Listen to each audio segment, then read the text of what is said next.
நாம் இழந்ததை மீட்க, மத்தியில் உரிமைகளை கேட்க வாக்களிப்பேர் இரட்டை இலை. இனிமே கண்ணை மூடிட்டு கடலை எண்ணெய் வாங்கலாம். ஏன்னா மந்த்ரா கடலை எண்ணெய் இதயத்தின் தயாரிப்பு. மலை தலைவர் தாமரை கட்சியில இணைஞ்சது போல சிவில் சர்வீஸ் பதவியை விட்டுட்டு கை கட்சியில இணைஞ்சாரு முருகனானவர். மேலிடத்துக்கு நெருக்கமான இவர் இந்த முறை நட்சத்திர தொகுதியில களமிறங்கியிருக்காரு. இந்த எம்பி தொகுதியில் சூரியன் கட்சி ஒரு முறை கூட ஜெயிக்கல தான். இருந்தாலும் இவரோட வெற்றியை டெல்லி தலைவர்கள் ரொம்ப எதிர்பார்க்காங்களாம்.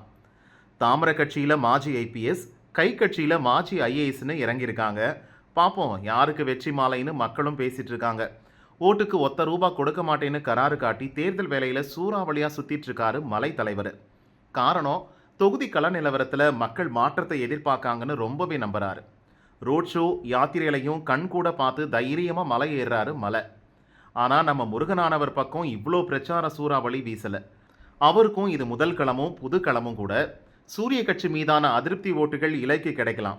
தாமரை ஆட்சியின் நம்பிக்கை ஓட்டுகள் தாமரைக்கு போகலாம். உள்ளூர் பிரச்சனை போராட்டத்தால் கொஞ்சம் ஓட்டு மை கட்சிக்கு வீசலாம்னு கருத்து கணிப்பு சொல்லுது.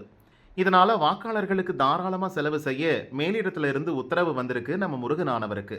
ஆனால் அவரோ மலையின் பாணியை கையில் எடுத்திருக்காரு. நானும் தாமரை கட்சி தலைவர் போல தான் நிதி கொடுத்து ஓட்டு வாங்க மாட்டேன்னு அடம் பிடிச்சிருக்காரு.